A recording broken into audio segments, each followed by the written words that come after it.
Hello and welcome to Books of Blood. My name is John, and today I'm going to be doing my December TBR video. One thing I noticed whenever I was looking through the books that I wanted to read or trying to pick out books that I wanted to read for the month of December, I noticed I had a lot of books that are considered advanced review copies. In other words, these were books that were sent to me by authors or publishers in exchange for honest reviews, and I am kind of behind on that. So December is hopefully going to be the month that I can get caught up on a lot of it. So that being said, let's go ahead and get started, all right? First up, this was sent to me by Silver Shamrock Publishing in exchange for an honest review, of course. And this is The Sound of Distant Engines. And this is by Robert E. Dunn. First Sergeant Colin Matheson, a hero and the poster boy for a new kind of warfare in America's endless Middle East conflicts, when he is photographed using a smart rifle to kill from miles away. A lifetime later, he is an old man taking VA meds to keep anxiety and the ghost at bay. He spends his days quietly resisting the government he has become to symbolize, using illegal technology to restore an 80-year-old car. All that is complicated by the arrival of his daughter and her 13-year-old son. The daughter has hidden motives. The boy has issues at his faith-based public school. When the Reverend Sibley shows up, it becomes clear all the problems are related to the unveiling of a statue to honor the moment Matheson became famous, and to his refusal to participate. Before the family can be used against him to coerce participation, Matheson uses the car he calls Layla to create a distraction. As the pressure mounts, Matheson's ghost and the feelings of impending change they drive him to a lost love and a lost nation. Matheson finds himself becoming a new symbol in his run through the Midwest.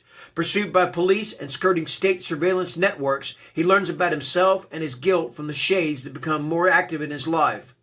Do the meds help him, or are they another aspect of state control, creating spirits from his violent memories? His only chance at freedom is to create a new image to represent the truth of his life. Matheson makes a last run to confront his past and make a new future he will never see. And that is The Sound of Distant Engines by Robert E. Dunn. It sounds really good, too. Next up, we've got Tome, and this was sent to me by Ross Jeffrey. And this is book 2 of the Juniper trilogy. Another dark chapter in the history of Juniper unfolds. Juniper Correctional, jokingly abbreviated to JC, a dark jewel in the crown of the god-awful American prison system, where the very worst of Juniper rot for life sentences that seem to stretch forever. In this hell on earth, it's hard to tell most days who is worse, the inmates or the corrupt guards that enact the will of the monomaniacal warden Fleming. Fleming is a fallen star, a once bright-minded leader who turned the prison around, now hiding a terrible secret eating him away from the inside, a secret he would do anything to cover up. But Fleming has problems that threaten to unveil his secret. There is a killer among those housed at Juniper Correctional. Inmates keep turning up dead, murdered in ungodly ways, but nobody knows how or why. The only thing that connects them is a nameless book from the prison's library. However, there is one ray of light, Frank. Frank isn't like the other guards. Frank still sees the good in people and is trying to make a difference, to save those souls he can from the darkness in their own hearts. What Frank doesn't realize, however, is that the darkness is real, and he is about to see its true power.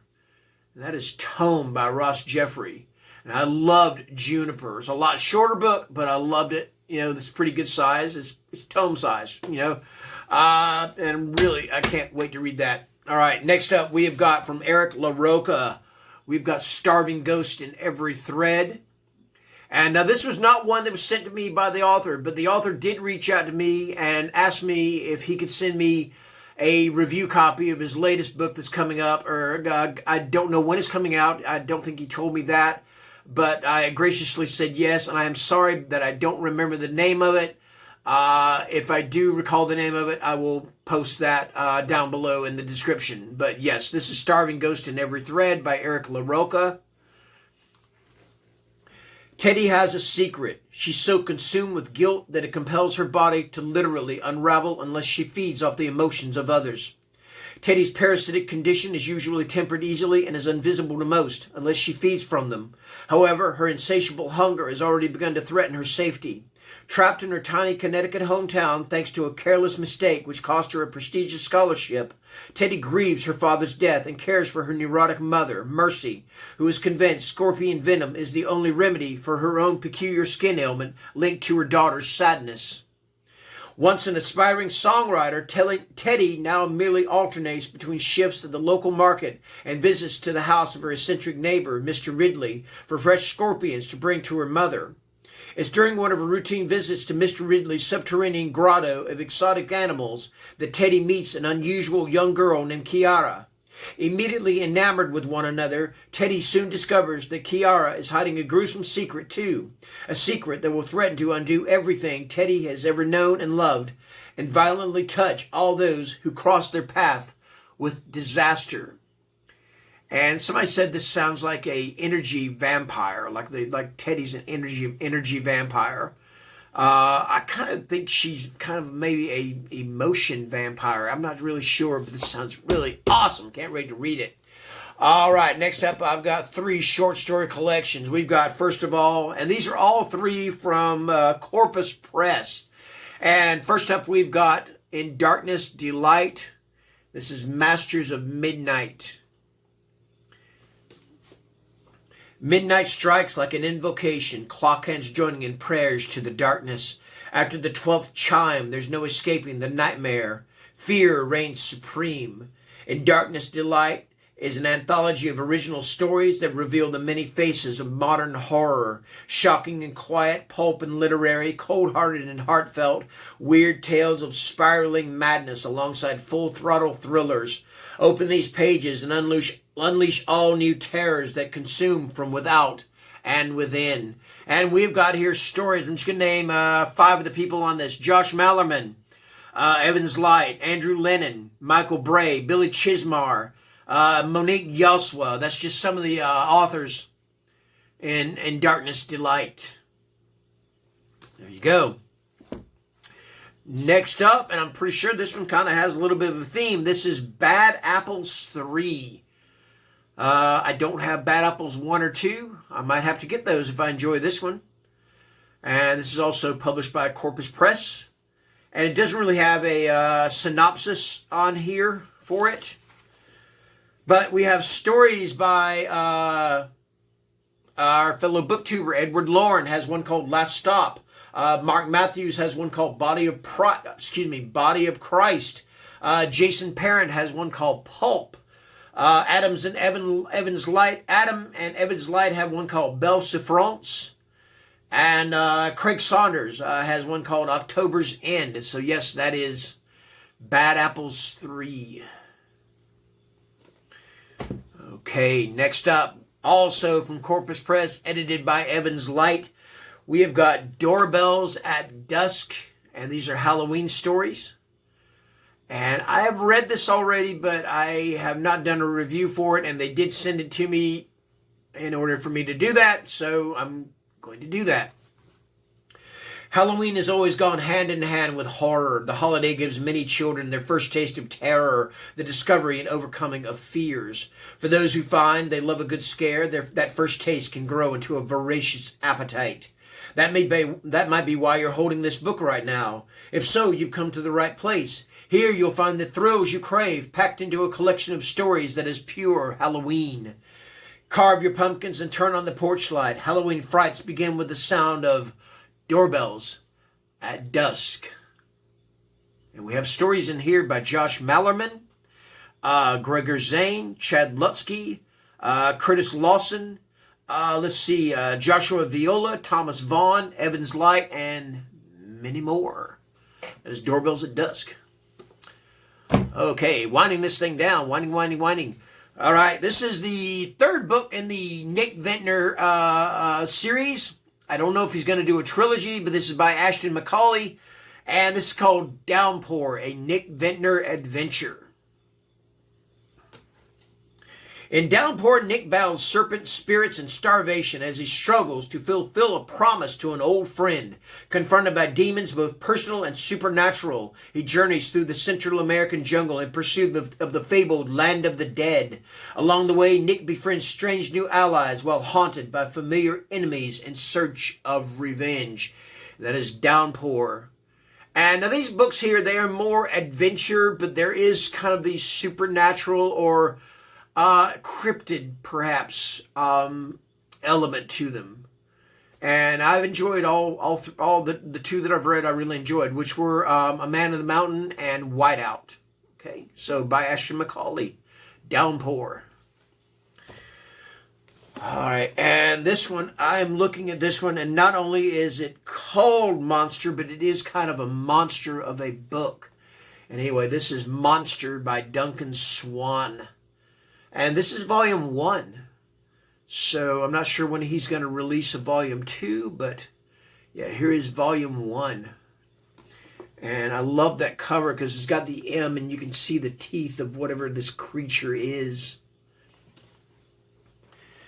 Day 0. From the wreckage of a research facility in Switzerland, a plume of toxic smoke and ash pours into the sky, forming an impenetrable cloud that is slowly smothering the world in darkness.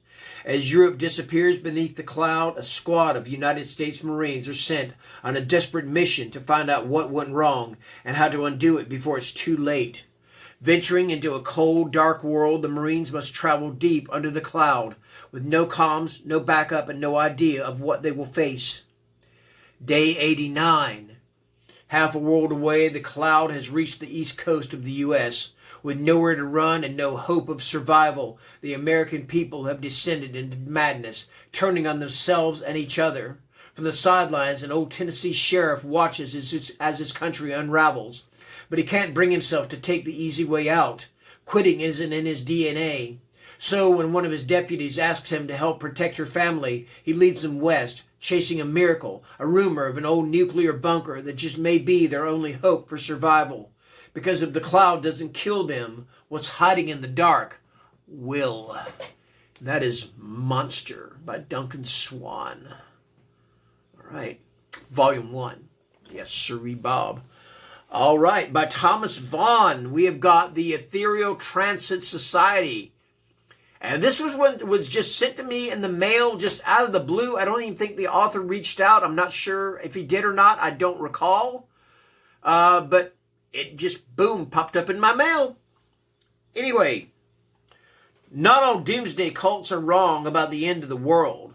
Believing their late mentor is calling them from the grave, the last surviving members of a modern doomsday cult travel across the country to reclaim his body in preparation for the end times he preached about.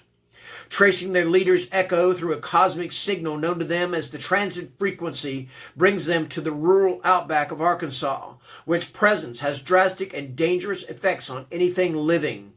Time, though, is running out for the last of the remnants of the Ethereal Transit Society as they attempt to track down his final resting place and unlock the mysteries of the coming apocalypse before they become victims of it. That is the Ethereal Transit Society.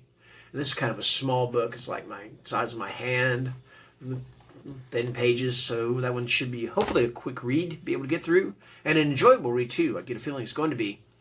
Finally, we have from Evan Whitmer. This is Pages from the Pizza Crows. And this one, Evan reached out to me on Instagram and asked if he'd send it to me.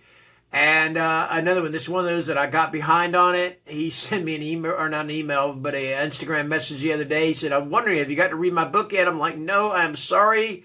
I will get to it as soon as I possibly can. He says, no worries. Thank you for that, Evan. In exchange for pizza, a beautiful crow delivered stories to my windowsill. I've collected those stories here for your amusement and observation. Bedfellows follows the story of a boy and a girl who are attached at the hip by supernatural means. Polygamy tells the tale of a powerful curse forcing married men to fight one another in order to protect their brides. Captured by Animals details an author's adventures spying on people in the woods to write his romance stories. The Red Constellation is Law and Order SVU meets cosmic horror. Young Adult Series Simulator tells the story of that date you went on at that bookstore. F1 is about a pregnant horse. 9/10 an Ape is the monkey's paw, but in reverse. Leith asks, how old were you when you had your first memory? Maybe a little too old? The Bright Idea Room reminds you that it's the environment that kills you in the end, not the serial killer. Satan's Spies is about a friendly group of businessmen and their obsession with strip clubs. I haven't read any of them myself, so I can't really say whether they're any good, but flip back over to that sweet front cover and let that do all the talking.